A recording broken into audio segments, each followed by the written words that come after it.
খুলনা বিভাগ বাংলাদেশের রাজনীতিতে একসময় যে অঞ্চলকে বলা হতো বিএনপির শক্ত ঘাঁটি, সেই খুলনাতেই এবার ঘটে গেল এক বিশাল রাজনৈতিক ওলটপালট।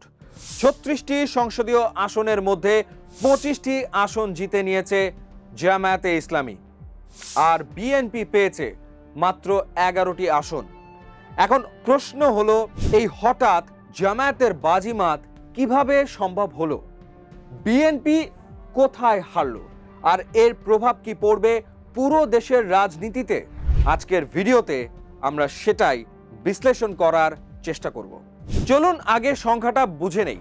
খুলনা বিভাগে মোট 10টি জেলা, মোট সংসদীয় আসন ৩৬টি। এর মধ্যে বাংলাদেশ জামায়াতে ইসলামী পেয়েছে 25টি, বাংলাদেশ জাতীয়তাবাদী দল পেয়েছে মাত্র 11টি আসন। মানে দাঁড়াচ্ছে খুলনা বিভাগে প্রায় 70% আসনই জামায়াতের দখলে। আর সবচেয়ে চমকপ্রদ বিষয় হলো, সারা দেশে জামায়াত মোট আসন পেয়েছে 68টি, তার মধ্যে 25টি শুধু খুলনা বিভাগে। অর্থাৎ জাতীয়ভাবে জামায়াতের মোট আসনের প্রায় 37% এসছে একমাত্র খুলনা থেকেই। এই পরিসংখ্যানই বলে দেয়, খুলনা এখন জামায়াতের জন্য শুধু শক্ত ঘাঁটি না, বরং রাজনৈতিক দুর্গ। এখন প্রশ্ন, বিএনপি আসলে কোথায় হারলো? খুলনা বিভাগে বিএনপির সবচেয়ে ভালো ফল খুলনা জেলাতেই, মাত্র 4টি আসন। কিন্তু ভয়ঙ্কর বিষয় হলো, সাতক্ষীরাতে 0, চুয়াডাঙ্গাতে 0, মেহেরপুরে 0। এই 3 জেলায় বিএনপি একটিও আসন পায়নি। যশোরে বিএনপির একমাত্র জয় এসছে যশোর 3 আসনে, যেখানে জয়ী হয়েছেন অনিন্দ ইসলাম অমিত। তিনি বিএনপির খুলনা বিভাগীয় সাংগঠনিক সম্পাদক। কিন্তু একটা জয় দিয়ে কি পুরো অঞ্চলে টিকে থাকা যায়? বাস্তবতা বলছে না। আজ বিএনপি কার্যত হয়ে গেছে একটা শহর কেন্দ্রিক দল। গ্রামাঞ্চলে, মফস্বলে, সীমান্ত অঞ্চলে তাদের সংগঠন প্রায় ভেঙে পড়েছে।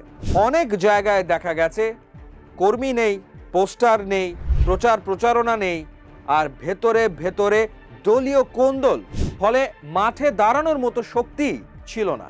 জামায়াতের এই সাফল্যের পেছনে মূলত 3টি বড় কারণ কাজ করেছে। 1, তৃণমূল সংগঠন।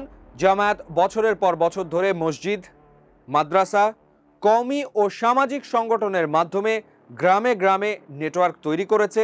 এগুলো সরাসরি রাজনীতি না হলেও ভোটের সময় এগুলোই হয়ে ওঠে সবচেয়ে শক্ত ভোট মেশিন। 2, নতুন মুখের রাজনীতি।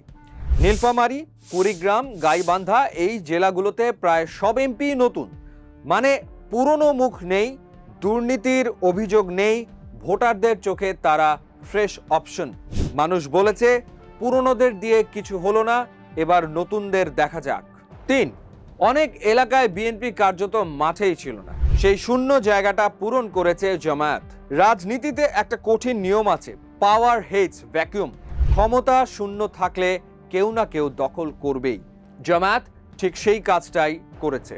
এই নির্বাচনের আরেকটা দুঃখজনক দিক, খুলনা বিভাগে মোট 7 জন নারী প্রার্থী ছিলেন, কিন্তু একজনও সংসদে যেতে পারলেন না।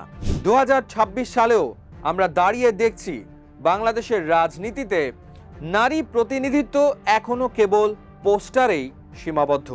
এই ফলাফল শুধু খুলনার গল্প না, এটা আসলে পুরো বাংলাদেশের রাজনীতির ভবিষ্যতের ইঙ্গিত।